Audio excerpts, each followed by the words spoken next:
Ladies and gentlemen, welcome to Ethio-Digest and thank you for joining us. My name is Demasisai and I will be your host. Our commentary today is titled The Warring Viceroy, New Alliances and Our Projections. And thank you for staying with us.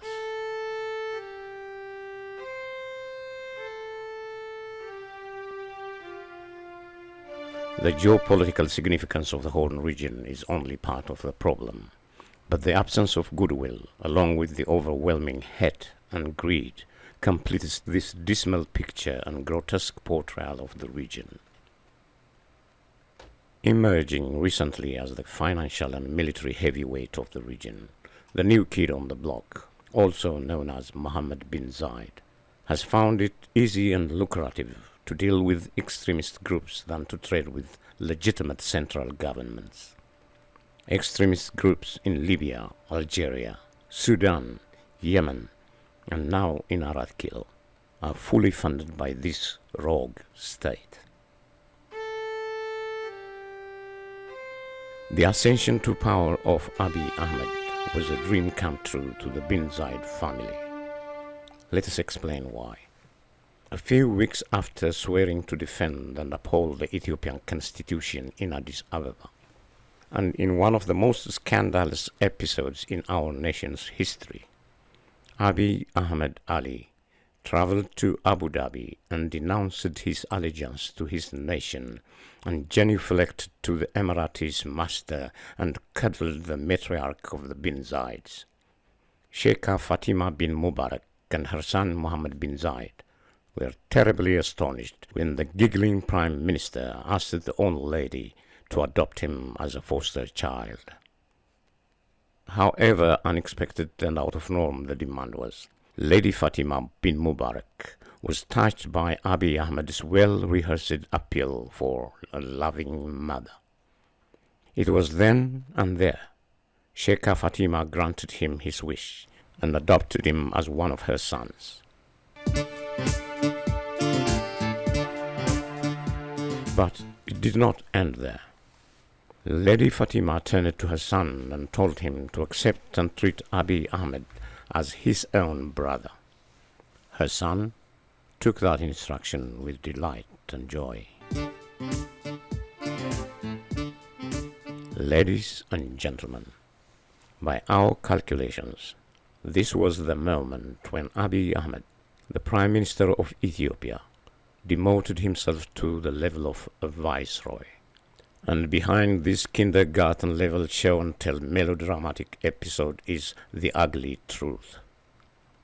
The offering of the sacrificial lamb, Ethiopia, on a silver platter to the foreign sovereign nation, the United Arab Emirates.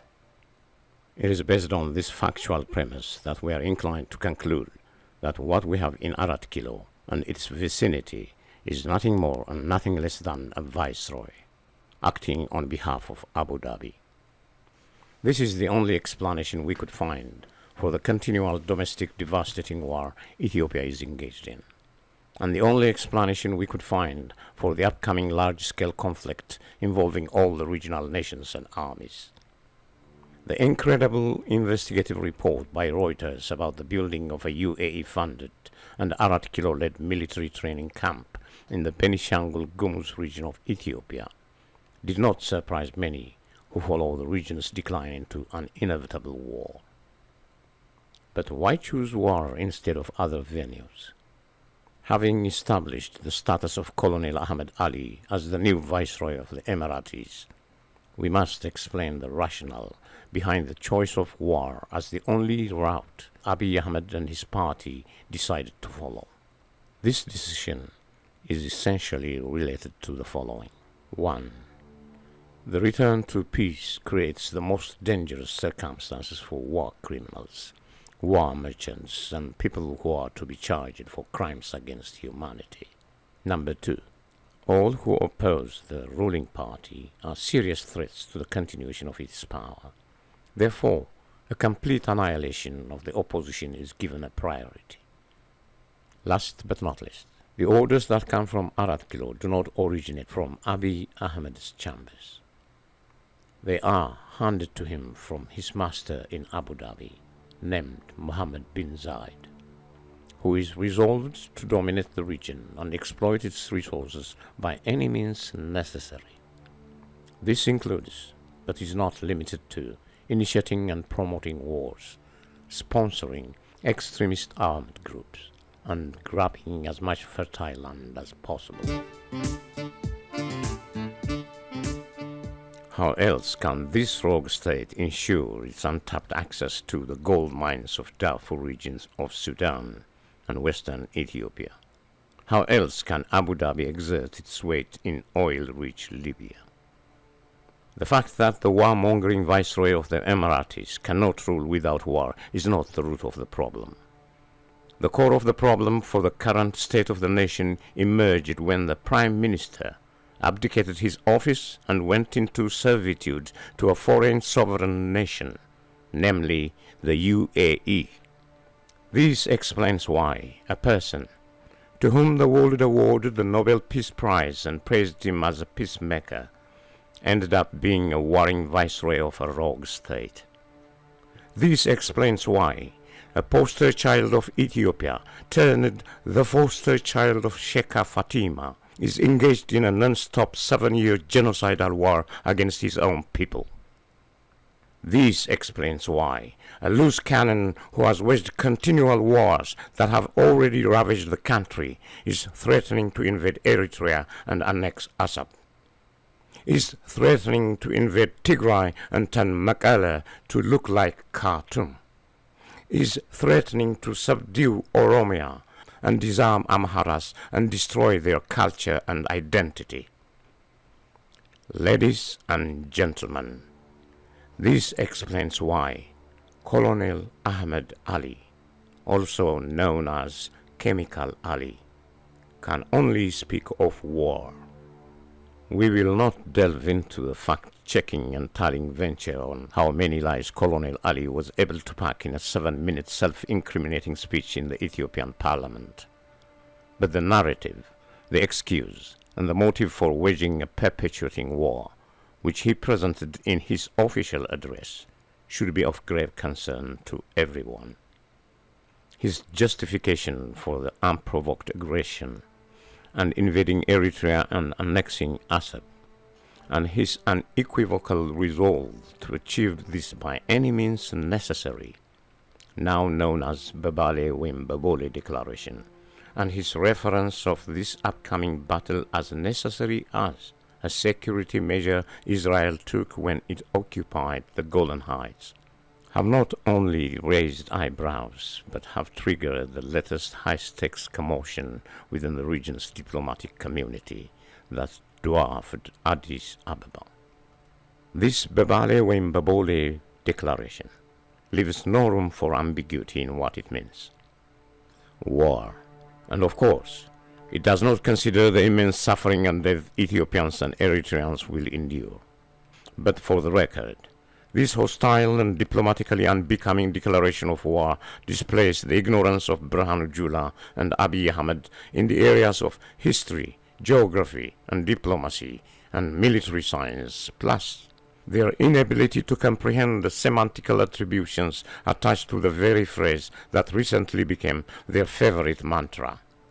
But it will always amaze us how a polemical phrase coined to ridicule people who deviated from raising arms against the regime ended up being a slogan to mobilize Ethiopians and conquer Assab.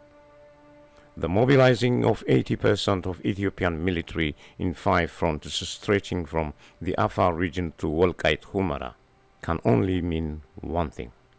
And the slogan with the colonel's image and the words that read, "Whether you like it or not, we will not remain blocked," mean one thing: a declaration of war on Eritrea.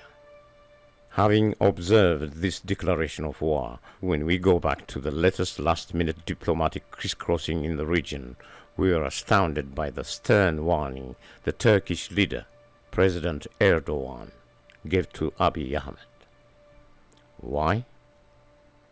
Because if we have to name the top 5 people who cannot lecture anyone about peace, If we have to name the top 5 people who made mass murder in Ethiopia technologically possible by supplying drones. And last but not least, if we have to name the top 5 individuals who profited from the Ethiopian domestic genocidal war, the merchant of death, also known as Mr. Erdogan, would be one of them. Mind you, he is the same person who had Abiy Ahmed shut down schools in Ethiopia because the schools were run by a critic of Erdogan's government. He is the same person who partnered with Abiy Ahmed in massacring thousands and thousands of civilians and destroying infrastructure in the Amhara, Tigray, and Oromia regions. But then, what was his "don't fight someone's war" oratory about?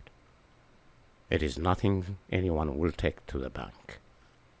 It is about the interest of the heaviest investor in the region. Turkey is heavily invested in Sudan, Ethiopia, and Somalia.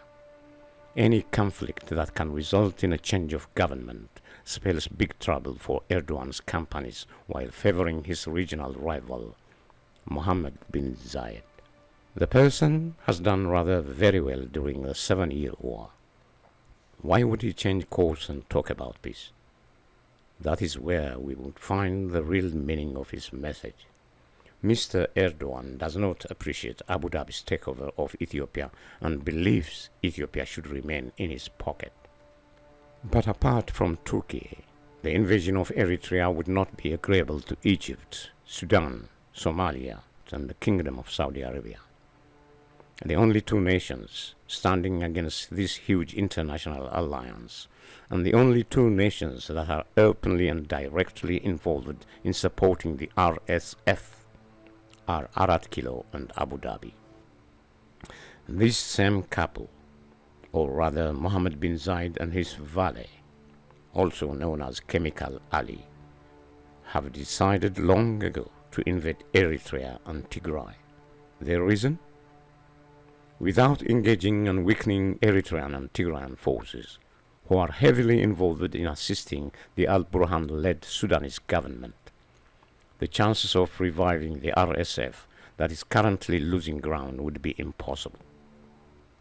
It becomes relevant to include in this catastrophic and bleak scenario that Abiy Ahmed Ali of Arat Kilo and Mohammed Hamdan Dagalo of RSF do not only share the same allegiance and genuflect to the same Mohammed bin Zayed, but the two also know too well that the minute the guns go silent in the region, the two would be the first of many criminals who would be brought to face justice for crimes against humanity.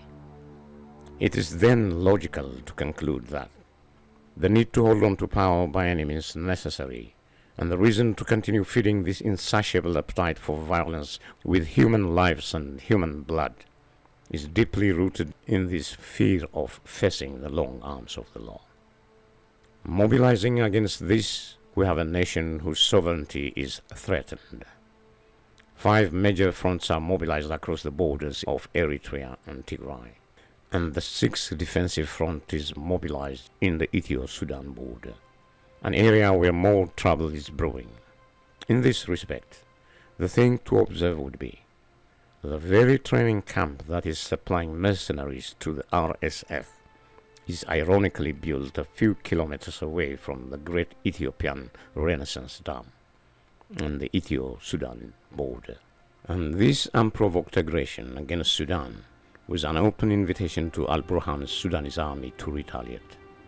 Al-Burhan, who is enjoying a full range of support and backing from the Egyptian government, Saudi Arabia, and Eritrea, in our view, would not hesitate to attack the very dam the country took 14 years and $5 billion to build.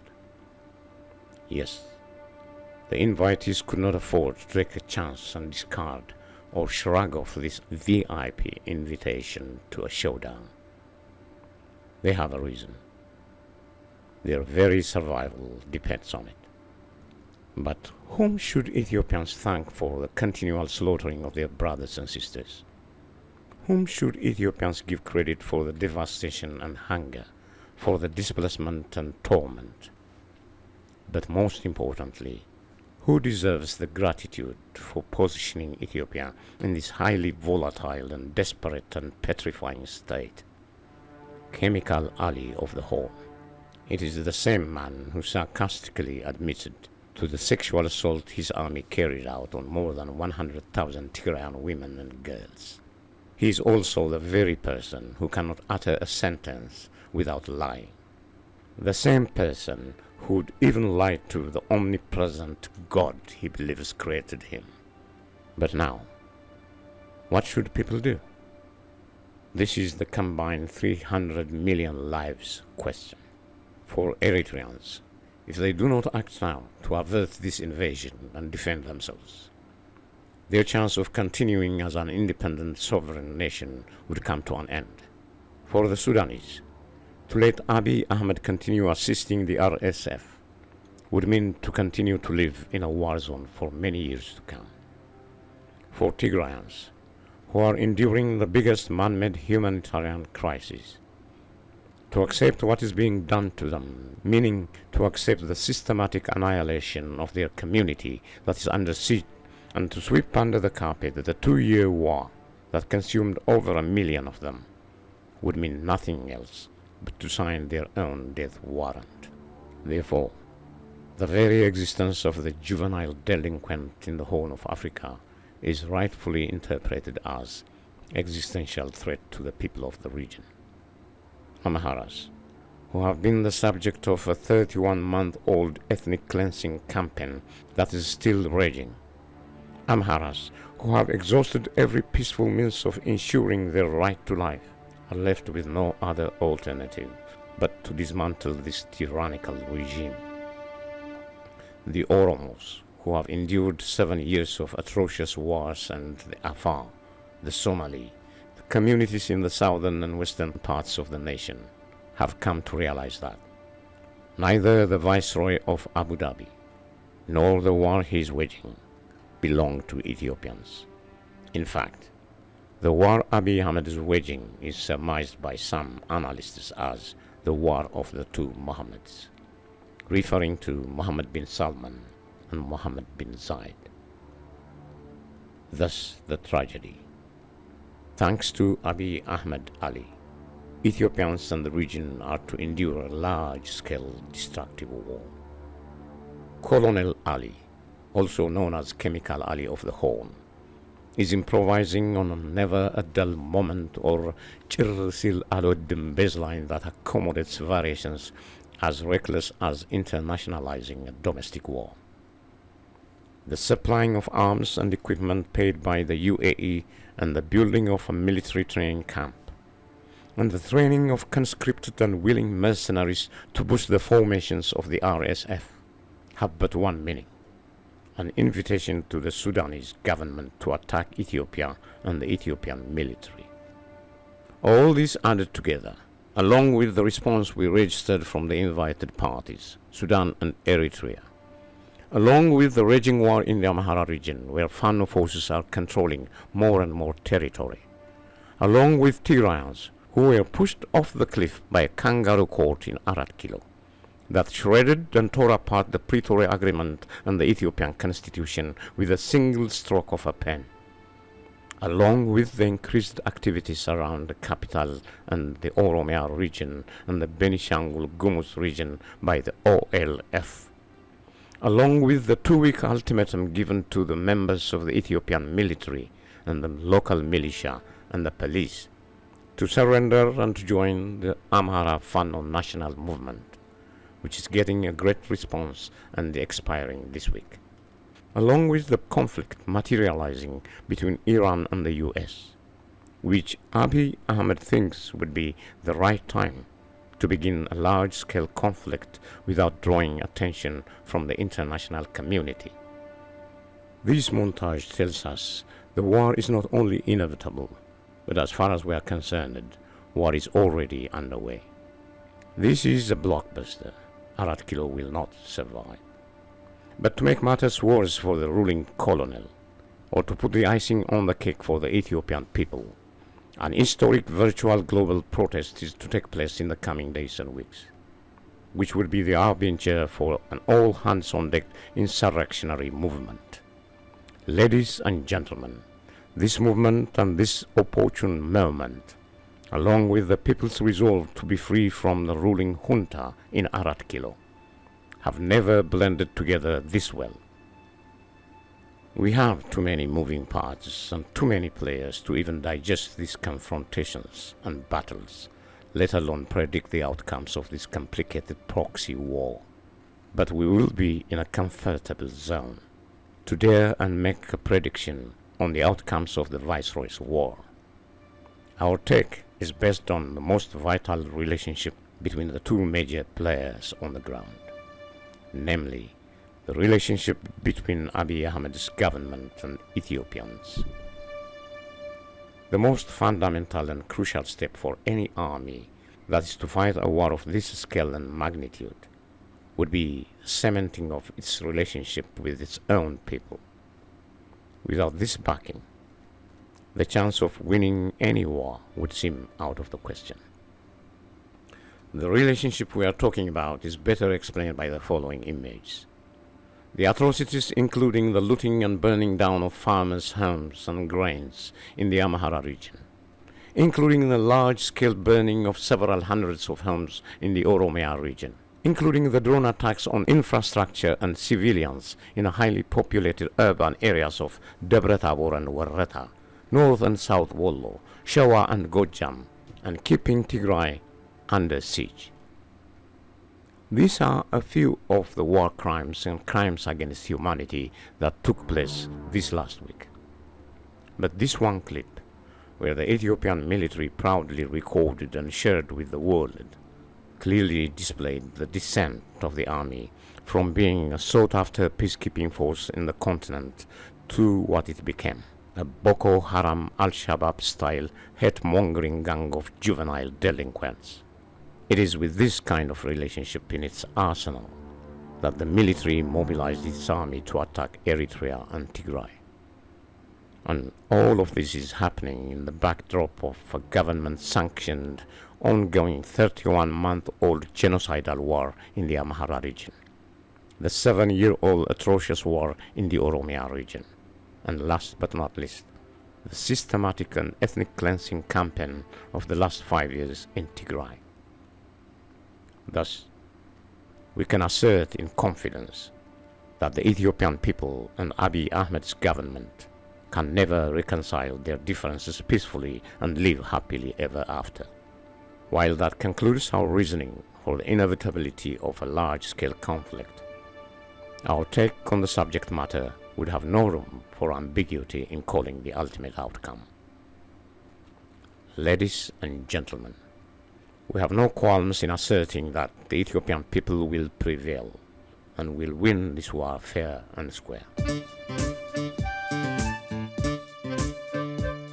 But most importantly, the first phase of this conflict will end in ousting the Viceroy of Abu Dhabi, Abiy Ahmed Ali.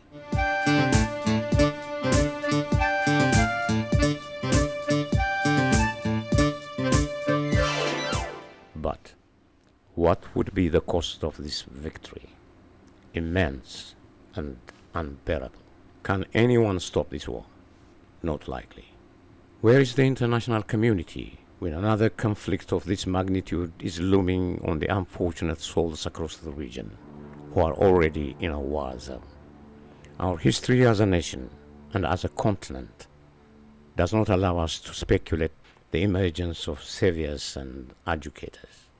The war between Ukraine and Russia, the tension in the Middle East, along with the confrontation between the US and Iran, will not allow a single sound bite regarding this major humanitarian disaster to surface in prime-time television. For people who expect the diplomatic community or other foreign forces to stop the madness, we have just a reminder. Remember, we were never a priority. Remember, we are not located in Europe. A car accident in France or a birthday party of a movie star in New York City will get more coverage than an entire sub-Saharan region that's bleeding continually or the combined more than 300 million people in the region under the spell of war. No, Ethiopians must observe the war in Sudan, Libya, Yemen, and accept the truth. No one is losing a night's sleep over their suffering. In the final analysis, we do not only reassert our stance that war is inevitable, but also our projection that the next few months will bring an end to a regime in Arat Kilo. Since the war and destruction became unavoidable, the next best move should include a plan to end it quickly. But again, that will not be easy to achieve. Not because it is hard to defeat the Ethiopian army that is in shambles and is completely abandoned by its own people, but because the decision to go to war is not made by the actors on the ground, but by their masters in Abu Dhabi and Riyadh.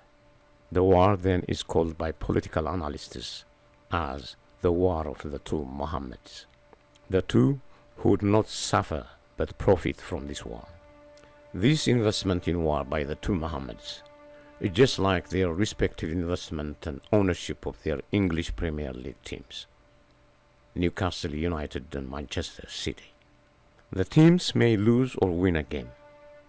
The teams may or may not reach the final and win the cup, but the owners still make money. It is not an irony that either of the Mohammeds may lose this war, but none of the Mohammeds will lose money. How that is possible is an entirely different subject and a point of study in the military financing history of the last few centuries. But we must assure you that the Emiratis' investment in Ethiopia has paid them well and will pay them well for the next century or so. How? Because of one historical event. We are colonized. The Emiratis own not just the capital of Ethiopia and the diplomatic hub of Africa, but they also own abundant agricultural land and have built high-end pedophile-friendly resorts designed to cater for their own use and needs of their filthy rich clients, whose permanent holidays in these resorts resembles to that of Jeffrey Epstein. These resorts are fatal attractions to the several African leaders and diplomats from around the continent and others from around the world, who hold frequent meetings and are virtually present in Addis Ababa to indulge in a paparazzi-free government-sponsored fornicating venture. It is a scheme that has similar results as the games in the English Premier League, but on a much larger scale. It's not like owning a team and its players and a stadium, but it is owning part of a country. Build a secessionist army with African child soldiers and fighting the most bitter battles against all rivals and exploiting the resources of the region. The variety of sports they invest in, that include football, horse racing, wrestling, and kickboxing, are a delight to their owners. But especially for Mohammed bin Zayed, all the sports played at the Olympics added together do not come close to the satisfaction he gets from watching the sport he has highly invested in. War and more war. His favorite one being the most repulsive poor people's war all over Africa. Africans get the same type of feeling described by King Lear when he said, "As flies to wanton boys are we to the gods. They kill us for their sport." It is probably one of the most pessimist views about life, but it seems to bring out the true feeling of people in those helpless and dire situations. Yes, the people of Ethiopia, Sudan, Eritrea, Libya, and others will put on a show that celebrates death and humiliation of Africans the two Mohammeds will remember for the rest of their lives. The recent diplomatic transactions involving major, minor, and intermediate players, acting out their respective conventional roles across the region, would not bring the advertised effect. Once it begins, though, most observers call for a protracted war. While that is a highly possible scenario, It would not be because of the army's resistance to the overwhelming forces that are charging towards Kilo, but because of these other reasons. 1. The presence of too many players with irreconcilable differences in governing a post-Abiy Ethiopia. 2. Too many rival foreign hands with vested interests in the region, and who are not directly affected by the war. And most importantly, number 3, the nature of the war.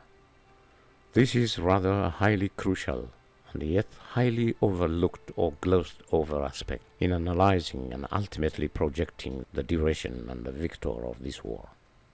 Why we boldly forecast on a subject matter such as this is not a mere gamble or a wishful thinking. It is rather the only possible deduction based on a thorough and unbiased understanding of the nature of the war. What do we mean by that?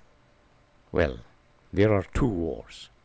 The first one is the war Abiy Ahmed declared on Ethiopians and their neighbors that prompted domestic and regional resistance.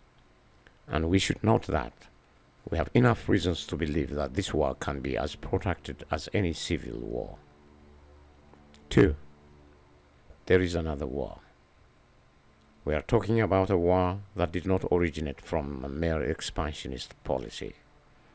It is not a territorial, an ethnic, or a religious conflict. This war is the people's war, thus a just war aimed at changing the system. In plain English, changing the current occupant of Kilo and stabilizing the region is but the first preliminary step in a protracted and yet continual building of a new and free Ethiopia.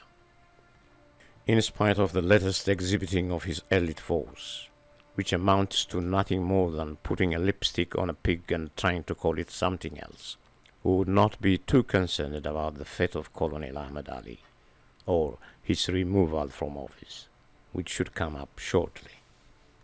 But the changing of the system is probably the longest war Ethiopia will ever endure. We intend to explore this in our future commentaries. But for now, let's just say that we will have war, and we are in a protracted journey of changing a system.